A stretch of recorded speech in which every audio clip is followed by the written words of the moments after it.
Tonight on CTV News at 6. Bail reform. We think it's a step in the right direction. The Federation of Northern Ontario Municipalities is encouraged to see the movement by the federal and provincial governments.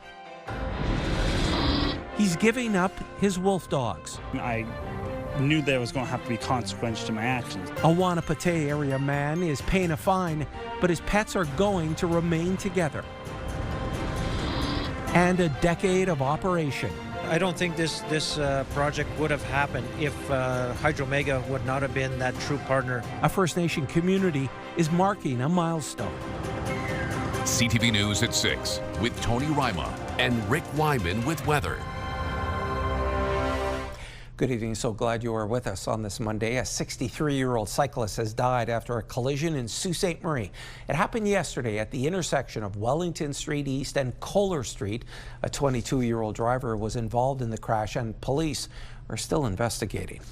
An intense fire at the Great Pacific Mill at Englehart yesterday saw crews from several neighboring communities called in to assist.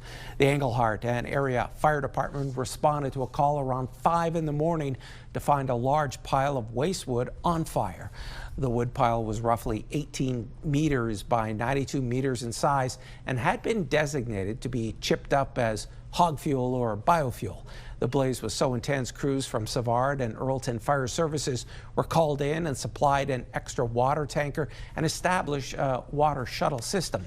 The fire burned almost all day, though crews were able to get it under control. The cause of the blaze has not been determined. Devastating news for one family in the greater Sudbury community of Garson. Fire crews from 5 stations were called to a home on Stacy Crescent around 2:30 Friday morning for reports of flames coming from the house. Flames were already breaking through the roof once they arrived. Fire officials are crediting working smoke alarms and helping the occupants get out safely. The house is a complete loss. No word yet on a cause, but the fire chief says it's not suspicious. Damage is estimated at $750,000. The Federation of Northern Ontario Municipalities is encouraged to hear the Prime Minister and Ontario's Premier are signaling reforms to Canada's bail system may be on the horizon.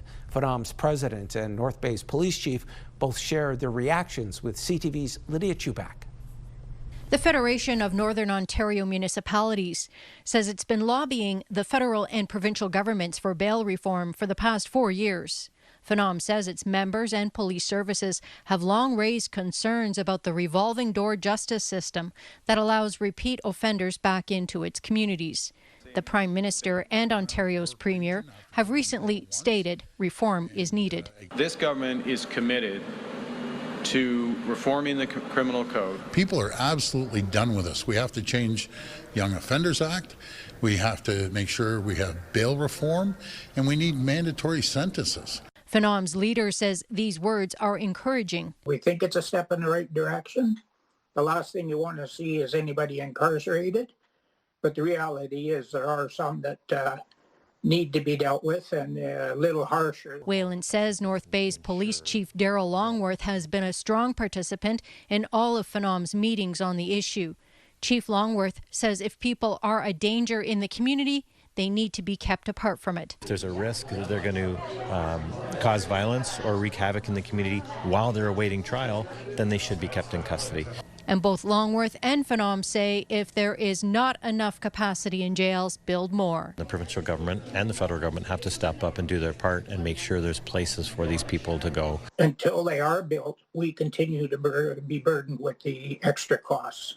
FNOM says it will follow up with the Prime Minister and the Premier to ensure they stay true to their words. Lydia Chubak, CTV News, Timmins. A joint operation by the RCMP, Police in Thunder Bay, and Canada's Border Service Agency has led to the arrest of a 50-year-old Ontario man who allegedly took possession of some 140 grams of suspected methamphetamine via mail. Authorities say the package, originating from the United States, was addressed to the suspect's residential address and seized at the cargo processing facility in Winnipeg. The estimated street value of the suspected methamphetamine is approximately $7,000. A boat overturned on the Mississauga River near Blind River Saturday and left one person dead. 2 people were in the boat when it capsized. Rescuers located one person with help from the public, and police say they recovered the second person's body from the river earlier today. You can learn more about this and other news stories on our website, CTVNewsNorthernOntario.ca. Meanwhile, fire crews in Timmins rescued 3 people and their dog after their boat overturned Saturday. The vessel flipped over on Meadow Lake, 8 kilometers south of Timmins. The fire department was having difficulty locating the boat from the shore and dispatched its rescue vessel from Wealthy Lakes. The boaters were found showing early signs of hypothermia, but with no other injuries. Greater Sudbury Police released crime statistics from January 1st to August 27th for downtown. Compared to last year, officers made 31% more arrests than in 2024. That's almost 680 arrests in the downtown core. There was also an increase in calls for service compared to last year. Property-related crimes were up while violent crimes were down. Notably, complaints related to homelessness, open drug use, and panhandling increased as well. The report highlights the complex social challenges facing the downtown community. And to read more about the report, visit gsps.ca. An inquest into the death of David Gorley began today. Dr. James Kovacs will be the presiding officer and Peter Napier will be the inquest counsel. Gorley was 57 when he died on July 17, 2018 at Health Sciences North in Sudbury, following an interaction with OPP officers 5 days earlier. On that day, emergency services received a call about a man who was running in and out of traffic on Bow Street in Parry Sound. Officers used a conductive energy weapon on his upper thigh twice. Following the incident, he was transported to hospital. The cause of death was due to cocaine toxicity. And the inquest will examine the circumstances surrounding Gorley's death. The jury may make recommendations aimed at preventing further deaths. It is expected to last 4 days and hear from about 4 witnesses. All right, it's time for your first check on weather and another cool day out there. Here's CTV's Rick Wyman with more. Tony, great time coming off the weekend to kick back, watch a lot of football. I managed to watch 7 games over the course of the weekend. What else are you going to do when there's a chance of a shower every 15 minutes? Systems map right now throughout northeastern Ontario. Some precipitation moving in, 10 to 15 millimeters of rain scheduled for Timmins tomorrow. Risk of a thunderstorm in Sault Ste. Marie, so some rain there as well. We'll get into some of the numbers in just a couple of minutes, but a warm up in terms of the temperatures. And the conditions, Tony, will improve. We'll take a look at that. Our currents look pretty good for this evening. And of course, the 7-day forecast, pick of the day, and a lot more coming up in just a couple of minutes. Tony? Thanks, Rick. If you were in North Bay, you might have noticed a very low, large, wide-bodied aircraft circling around the city several times, but there's no need to worry. The plane was not in trouble. 22-wing Canadian Forces Base says it was a Royal Canadian Air Force Airbus CC-330 Husky. Pilots are undergoing in what's called touch-and-go training. This involves landing on a runway and taking off again without coming to a full stop. North Bay's 10,000-foot runway can accommodate almost any airplane.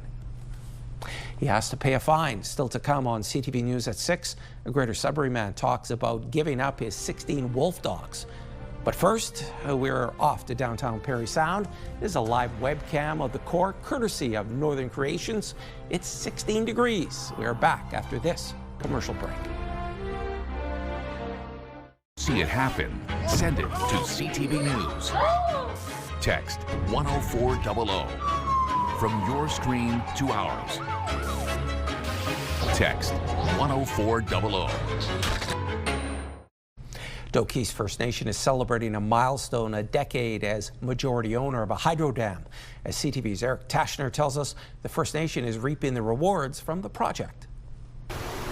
Nestled on the French River in Doke's First Nation is the Oki-Kindwat Hydro Station, a project that was talked about for decades, but is now a reality. The community bought into what the vision was. It all started in 1986 when former Chief Martin Restoul-Ba wondered if a dam could be built within the First Nation. And quickly, a partnership was struck between the Indigenous community and the former company Hydro-Mega. I don't think this project would have happened if Hydro-Mega would not have been that true partner. Dam construction began in 2013, and the station began operating 2 years later. Switchgear you see right there. Today, the $48 million 10-megawatt project ensures the lights turn on for 3,000 Ontario homes. Power producer First Light took over the project and decided to continue it after it purchased Hydro-Mega in 2023. The electricity goes to the closest point of consumption, so we're really looking at, powering the area. The First Nation community owns 40% of the project. 4 years ago, a trust was established to protect and manage the revenue that flowed in from the dam for community projects. As of this spring, the trust has approved 27 projects valued at $695,000. Many of our communities want to be part of these projects early on and work towards mutually beneficial partnerships. First Light says it wants to replicate the relationship it has with Doki's First Nation with other Indigenous communities as Ontario looks to expand its renewable energy sector through solar, wind, and battery storage projects. It was one of the first partnerships in Ontario for First Nation and independent power producers. This is a perpetual asset. As long as we continue to put capital into it, we'll be generating power out of here for over 100 years. In the next 30 years, we'll see this as a stepping stone of what is to become. We have looked at other projects in conjunction with First Light. Hoping to continue a relationship for decades to come, a power surge that the First Nation community was looking for. Eric Tashner, CTV News, Doki's First Nation. We have more for you tonight on the 16 hybrid wolf dogs in the Wanapate area of Greater Sudbury. Today, their owner pled guilty in court of illegally possessing them. He also learned that the animals will not be euthanized. Instead, they will be moving to an accredited facility. CTV's Alan Everson has more. Brighton Bongard leaves Provincial Offences Court a happy man. Despite facing $5,500 in fines, he learned when his 16 hybrid wolf dogs are seized by the MNR from his property, they will be live released altogether in an accredited, authorized care facility. I'm excited about that. I love how the ministry has handled it at the end, where they've finally come together, figured out a solution for my dogs, and all my dogs are going to keep together. My biggest concern with separating my dogs is that if you don't do it in a proper way, the depression will unfortunately hurt the dogs. Bongard was in court Monday. After pleading guilty at an earlier appearance, he was fined for unlawfully keeping wildlife without authorization, making a false statement to a conservation officer, and the unlawful purchase of wildlife. It all started back in 2021 when a friend gave him 5 puppies and said they may have wolf in them. I acknowledge I might have not done the right thing by not DNA testing my dog and knowing what I had. I completely plead guilty to that, not knowing what I had. At the same time, I knew there was going to have to be consequence to my actions. The prosecutor declined an interview, but told the court although the animals have been seized by the MNR, they are under the care of Bongard until they are removed, and that their home has been found, and the relocation will happen within the next few months. No location was given. I have not been guaranteed on a establishment. I have been told that it's in driving distance of Sudbury. Bongard was also given 2 years probation, with one of his conditions prohibiting him from possessing wildlife once the hybrid wolf dogs are removed from his property. He still faces other charges under the Fish and Wildlife Conservation Act, which will be back before the courts in December. We reached out to the MNR, which says as the case continues to be before the courts, the ministry is unable to provide further comments. Alana Everson, CTV News, Sudbury. A bear cub found with gunshot wounds near Sault Ste. Marie is now on the mend. The actions of those at the Bear With Us Center for Bears and the National Wildlife Center mean that the young bear will survive the shot to the head. The 18-month-old bear was first brought to the Sprucedale Sanctuary June 8th after being captured by the Ministry of Natural Resources in Sault Ste. Marie. The bear was reportedly shot illegally along with its mother. Two wildlife veterinarians saw the bear June 16th, realizing the cub would need time for its jaw to heal before it could be operated on. Last Friday, the bear performed an hour-long surgery to remove the roots of two shattered teeth as a result of the bullet wound. Dr. Sherry Cox says the bear will no longer be in pain and will be able to live a normal life. It has an excellent prognosis in terms of healing of that jaw and returning to full function. Bears do a lot with their lips. They're very tactile and very gentle. And so when they eat, that bear has plenty. It still has molars back there. It has its canines. It has its incisors. So that bear will do just fine in the wild from the jaw healing perspective. Cox expects the cub will be released back into the wild in the coming weeks. In this era of cash-strapped communities having to fix up aging infrastructure and facilities, a community group is taking the bull by the horns.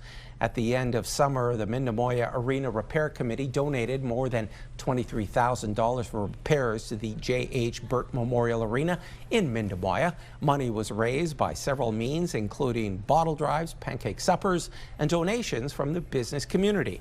It all started with a group of residents who petitioned council to step up and fix the facility. They saw a need and volunteered to fundraise. We really hope that the municipality of Central Manitoulin is taking note of the incredible outpouring of support that we've had for our beautiful old arena, and that they continue to work with us and do the right thing and keep it open for business. And Ford says they're not done yet. There's a lot more work to be done to get the arena into tip-top shape. Back now for a check on your current conditions. Here's Rick. Tony, I love that community spirit in Mindemoya. Let's take a look at our forecast radar heading into our current temperatures. Precipitation for tomorrow, we'll talk about that coming up with the 7-day forecast and a lot more. But first, let's have a look at what's happening outside right now this hour. Meanwhile, in Moosonee, here we go. 15 with the cloud, Cochrane, some sun and cloud in Timmins as well. Cloud cover in Kapuskasing this hour. Mostly cloudy in Chapleau, Wawa some sun and cloud, in Sault Ste. Marie cloud cover at 17. Parry Soundway loads of sunshine 16. Moving on up to North Bay 14, some sun and cloud to Temiskaming Shores, and more of the same in Kirkland Lake. Greater Sudbury Nickel Belt 16, some sun and cloud, mostly sunny in Espanola at 16. More of the same in Elliott Lake at 15, and Gore Bay sunshine 16 degrees. So all in all, not a bad night. Some rain in the forecast for Timmins tomorrow. Risk of a thunderstorm in Sault Ste. Marie. We'll talk about that. Our 7-day forecast, Tony, is coming up. Thanks, Rick. They are feeling the impact of the trade war. Next on CTV News at 6. The Prime Minister and one of his cabinet ministers roll out help for the fisheries industry. And Russia is remaining defiant as the U.S. considers sanctions.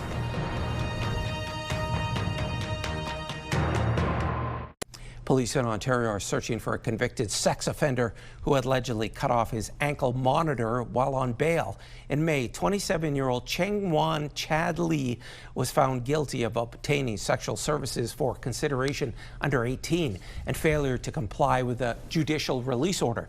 York Regional Police say that while awaiting sentencing on July 22nd, the suspect cut off his GPS ankle monitoring device. He was sentenced to 5 years in prison last month, but remains on the lam. The Prime Minister, joined by his Fisheries Minister and the Premier of Newfoundland and Labrador, rolled out federal assistance for industries hardest hit by Donald Trump's punishing tariffs. CTV's Mike LeCouture has more from Ottawa. Today we got some details about the billions of dollars worth of help provided for industries affected by tariffs in this months-long trade war. $80 million of that funding will be dedicated to businesses right here in Atlantic Canada. That money is being put aside for small and medium-sized businesses in the region and will be shared between the 4 provinces. What we're allocating here is bigger than the relative share of population, the relative share of GDP of the overall Canadian economy, allocated that way. It's part of a $1 billion fund to help those businesses affected by the tariffs.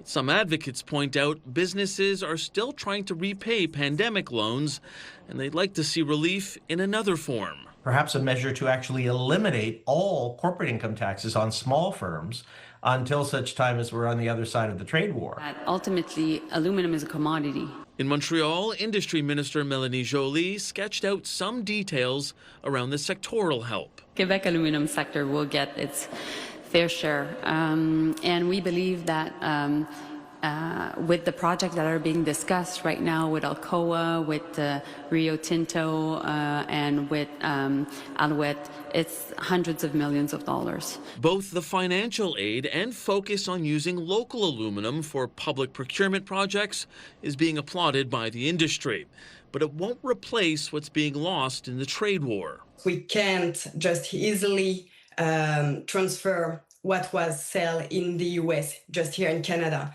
The market size is smaller. Minister Joly says the government is doing a full court press in negotiations with the U.S., adding the clerk of the Privy Council, Michael Sabia, was in Washington last week.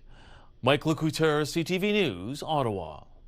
To Russia's war on Ukraine now, the Kremlin today said that no sanctions would ever force Russia to change course in the war. The statement coming just hours after the United States and the European Union indicated they're considering additional economic restrictions. On Sunday, U.S. President Trump said he's ready to move to a second phase of sanctioning Russia. Trump also indicating he plans to speak with Russian President Vladimir Putin over the next couple of days.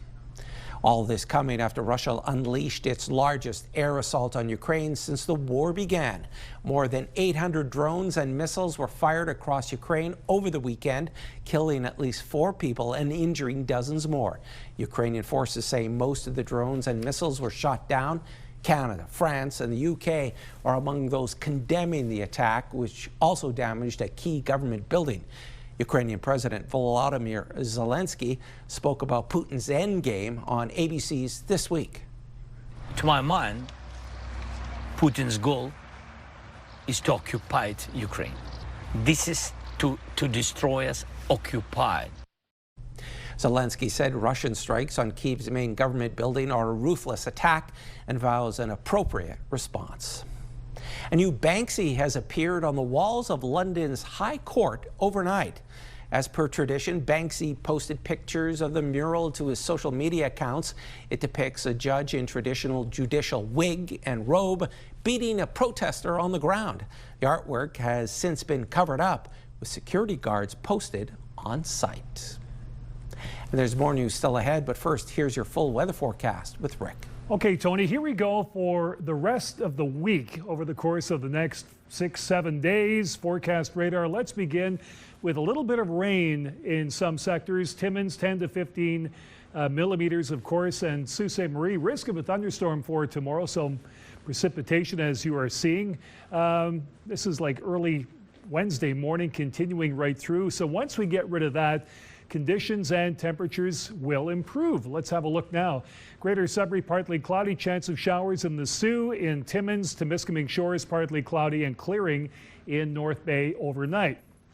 How about Moosonee, chance of showers? Same for Cappenhurst. Wawa, 20 to 30 millimeters of rain, some shower activity there. Gore Bay clearing and Parry Sound clear as well. Moving on to our forecast now for the next 7 days. Sudbury, Nickel Belt, sun and cloud tomorrow at 21. It's about time. Wednesday, chance of showers, also 21. 18 and sun Thursday. Friday, sun and cloud at 20. Chance of showers Saturday, only 30%. 20 on Sunday, should be a nice day with some sun and cloud. Have a look at the Soo and Algoma. Chance of showers tomorrow at 60%. That's a pretty good bet from Environment Canada. 40% chance Wednesday, Thursday, sunshine 20. Friday, cloud cover 21. Chance of showers on Saturday and Sunday, some sun and cloud also at 20. Those temperatures above normal. Timmins, Cochrane, Kapuskasing, 10 to 15 millimeters of rain tomorrow, only 7.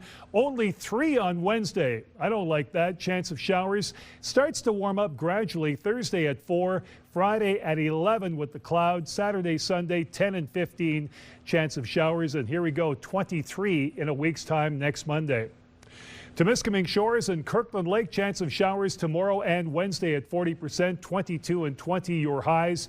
Thursday 14, 21 Friday, sun and cloud. Saturday, here we go, at 20 with the chance of showers. Sunday, some sun and cloud at 20 and 23 in a week's time. That's above normal for this time. North Bay, West Nipissing. This is a nice forecast for the next 4 days. We've got sunshine to start things off tomorrow at 22, sun and cloud Wednesday at 23, more sunshine Thursday at 17, and Friday, sun and cloud at 20. You've got the chance of showers Saturday at 40%. Is that a good bet? I don't know. We'll say maybe 20 there, and Sunday, some sun and cloud at 20. Let's have a look at our pick of the day now. Here we go. Rachel Valade, or Rachel, could be. It's one or the other. Moonrise over West Bay, Manitoulin Island. That shot taken last night. So again, just grab a pick of the, of course, the code. Send us your pick. Your pick could be on tomorrow. Stick around. Tony has more news coming up after the break. Are you a fan of jazz music? Well, it will be heard in Sudbury's downtown later this week and weekend. To tell us more, Alan Walsh, Artistic Director of Jazz Sudbury, now joins us. So nice to see you, sir. Thanks for bringing this and bringing me in to talk about jazz again. How are preparations coming along for the event that starts Thursday and ends Saturday? That's right, and I've been talking to the artists almost, I just spoke to one of our great artists that's coming, Eliana Cuevas. And she's bringing her husband, Jeremy Ledbetter, and they're having a percussionist as well from Peru. And she's originally from Venezuela, and she is an absolutely amazing singer. So that's the world Latin feel that we like to have part of the festival.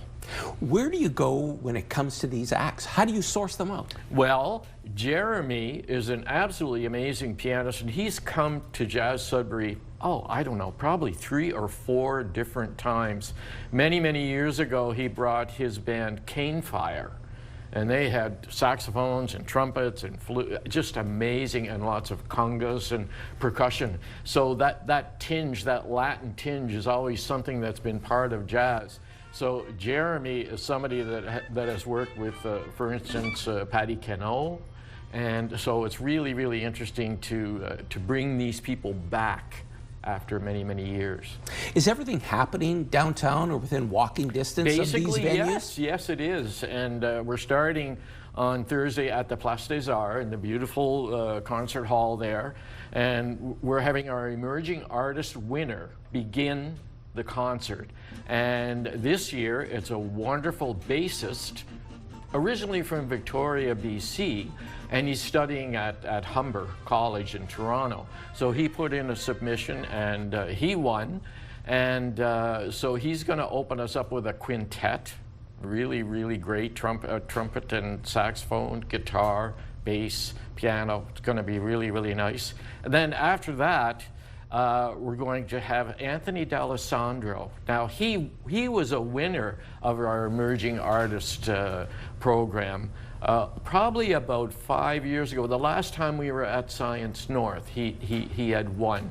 And he has gone on to have an absolutely amazing career in jazz, and is even working with players from New York City. All right, Alan, we have less than a minute left. Okay. Is this still one of the top 100 festivals in Ontario? Yes, it is. Yes, it is. And we're very, very happy to have that. Why do people keep coming back? And I understand, is it true you still have the club crawl on Friday, not pub crawl? That's right. That's right. That's on Friday. We start with Tony Simkin Trio at the Little Montreal. And then we go to La Fromagerie, and we have Sarah Craig Trio. And then I'm going to be playing actually with Tommy Fife and the Whiskey River Blues Band at 84 Station. That's Friday night. Alan, sounds like a stacked lineup. Thanks so much for your time. Really appreciate it. And good luck this Thursday through Saturday. Thank you, Tony. That was Alan Walsh. He was our guest today. And to learn more about the festival, don't forget, head to jazzsudbury.com. 2 organizations in Sudbury joining forces to help support more women in the community. We get details from CTV's Angela Gemmell. for us too. The new interim executive director of SWC meets with a board member to bring herself up to speed on the organization and what a new partnership with Spark Employment Services will mean. What I hope to bring to the role is really just that guidance and that support, being able to connect with both board of directors and really grow both agencies. SWC, formerly the Sudbury Women's Centre, provides access to basic needs, resources, services, and education for women and gender diverse individuals in Sudbury. Both organizations serve a very similar clientele. Being able to be in the position of leader of both organizations, there will be more opportunities for us to bring the resources together and for us to be able to refer between each other very seamlessly. We are expanding our resources as well, and having Chantal Makala as the interim executive director with her track record of amazing leadership as the CEO of Spark, I think it will increase the growth of our leadership team as well as the long-term sustainability of the organization. Despite having one leader in two roles, both organizations say they're fully committed to their respective clients and will remain two separate agencies. However, this will give us opportunity for us to come together and work collaboratively together, whether that be on programming, whether that be on future grant applications.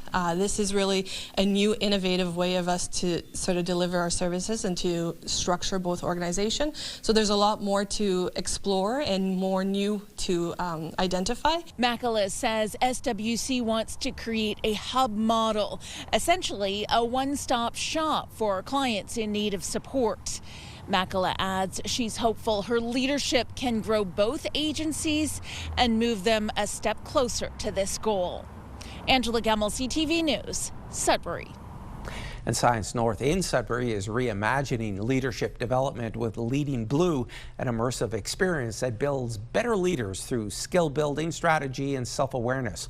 Hosted at the Science Center, this half or full day retreat helps organizations cultivate leaders who think strategically, act with purpose, and lead with confidence. According to stats from Science North, 57% of employees leave because of their manager, and only 11% of managers are formally trained to lead. On the weekend, the 2nd Battalion of the Irish Regiment marched through Greater Sudbury as a reminder of history and the significance of the regiment in the city. CTV's Madison Merrier has more.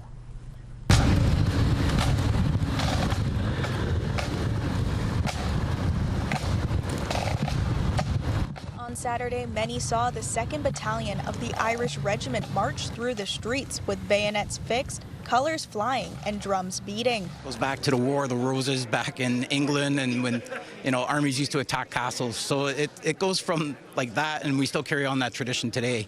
It's obviously we're not attacking castles or anything, but just to have that support from the city, that they know who we are, we know who they are, and we work together. It's a huge part of showing our regiment, but also vice versa, our regiment showing the community our commitment to it. The parade marched to Tom Davies Square, where Lieutenant Colonel Langdon knocked on the door and was granted freedom of the city. We wanted to honor that and to welcome and to just reiterate the relationship between the regiment and the city of Greater Sudbury, and the importance of the value that we place in the men and women that serve and that live in our community.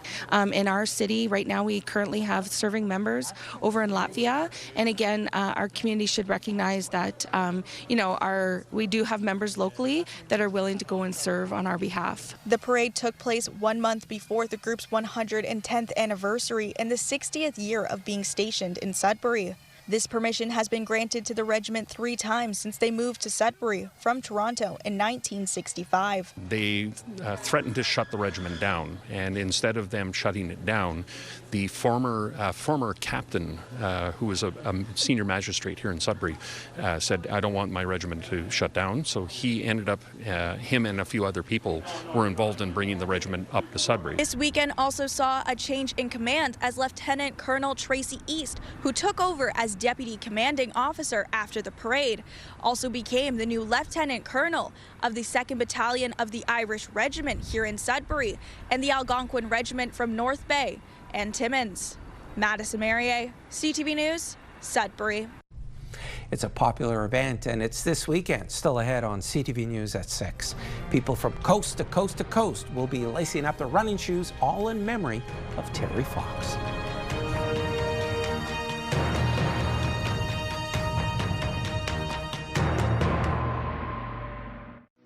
Clothing consideration provided by Fashion Fair. Beautiful clothing for today's woman, where quality makes the difference.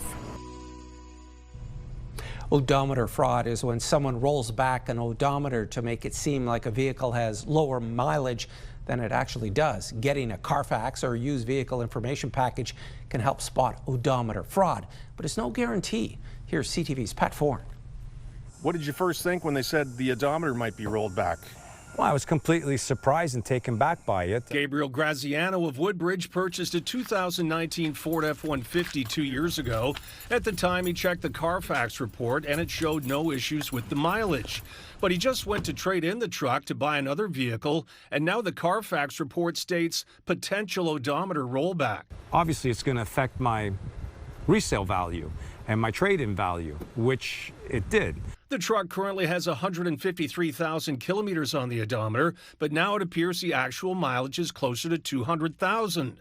Graziano believes the odometer was rolled back by about 44,000 kilometers. He went back to the dealership where he bought the truck, seeking compensation for the added mileage. I was not given the proper information when I purchased the vehicle. I want them to take the truck back. Carfax Canada told CTV News the odometer records in question were not available to Carfax Canada when the individual purchased the vehicle and therefore not displayed on the vehicle history report. However, after further investigation, we believe there is a strong possibility this vehicle's odometer has been rolled back. We did a story with Dennis Estevez, who purchased a truck with 184,000 kilometers, but the odometer had been rolled back from 320,000.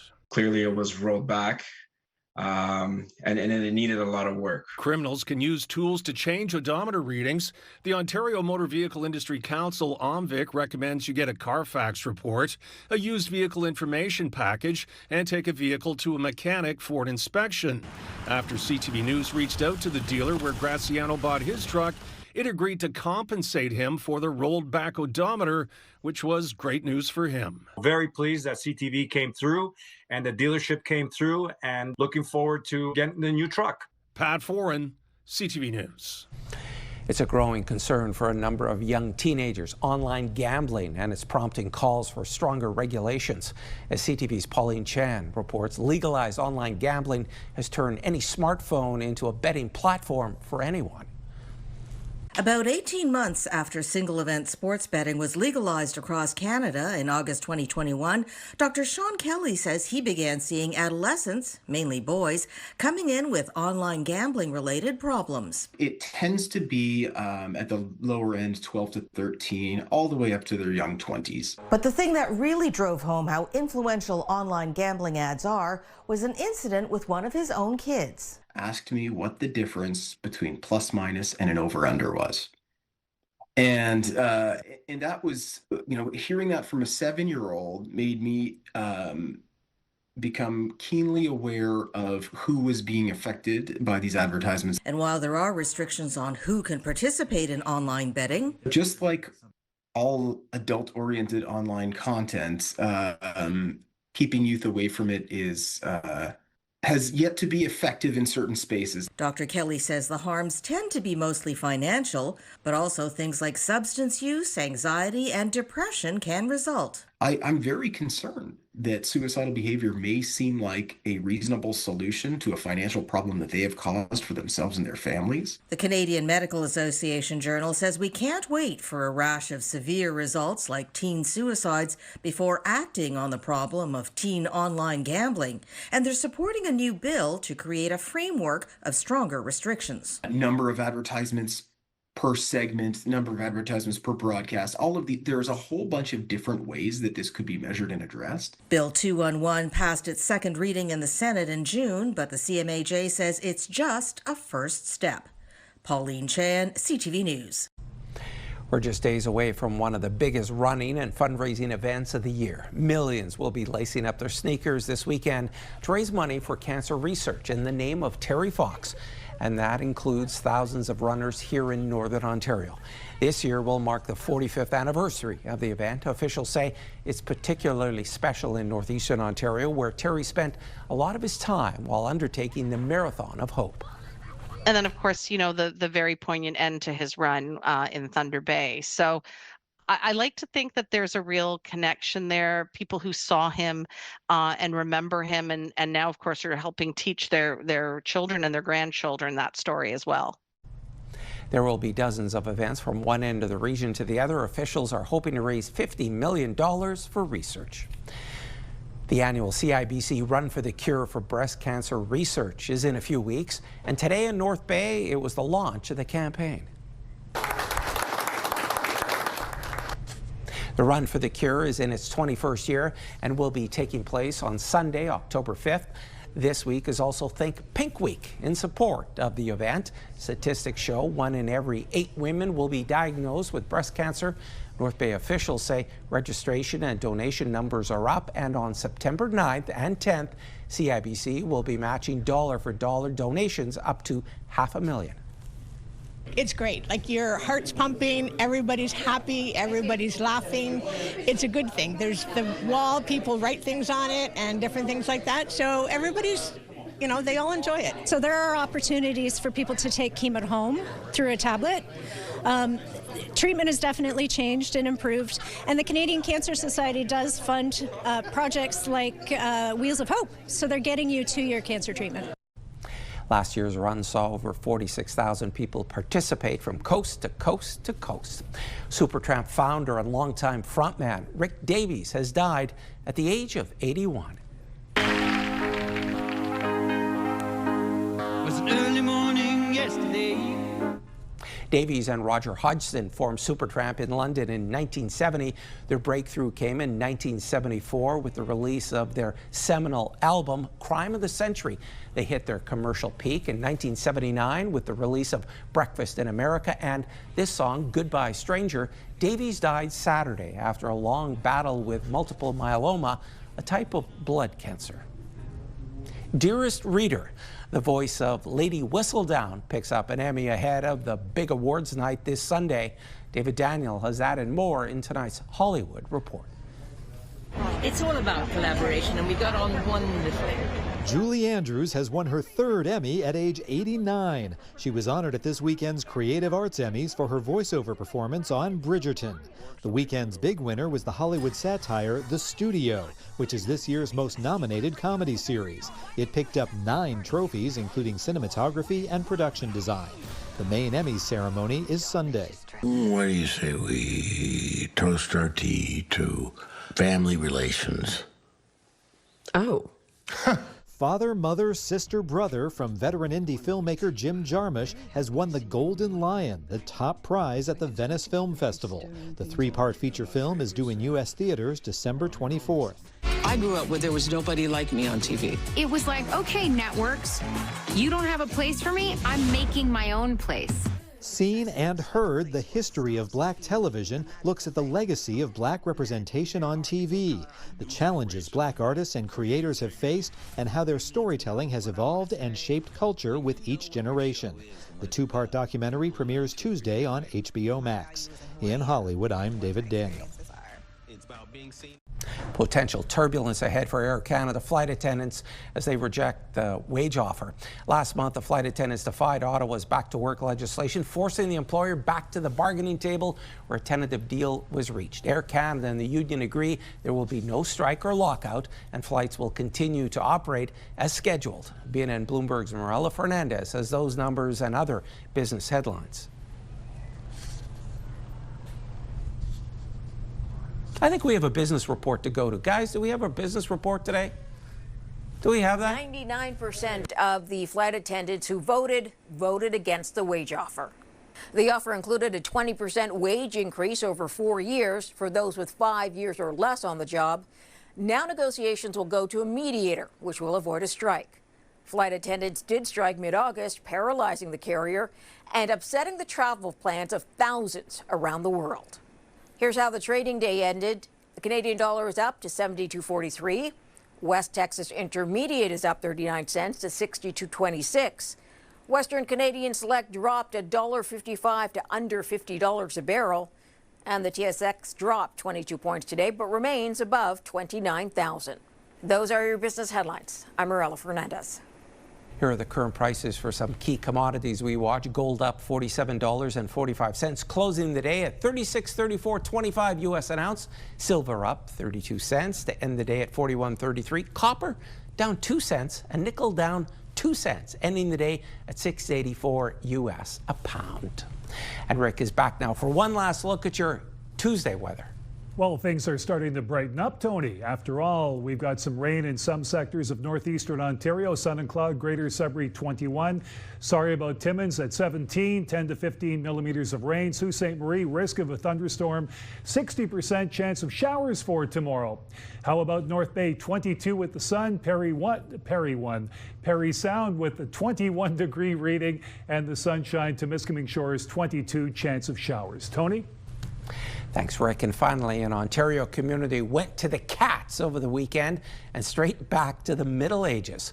A Cobourg Community Centre was transformed into a medieval fairground, complete with knights, costumes, and plenty of whiskers for the medieval cat show. Dozens of felines were dressed for the occasion. They look so cute, competing against each other for best poise and charm. Beyond the contest, families enjoyed medieval-inspired snacks, artisan booths, and a chance to mingle with fellow cat lovers. Well done. And folks, that's CTV News at 6. I'm Tony Ryma. More news comes your way at 11:30 with Amanda Hicks. Good night.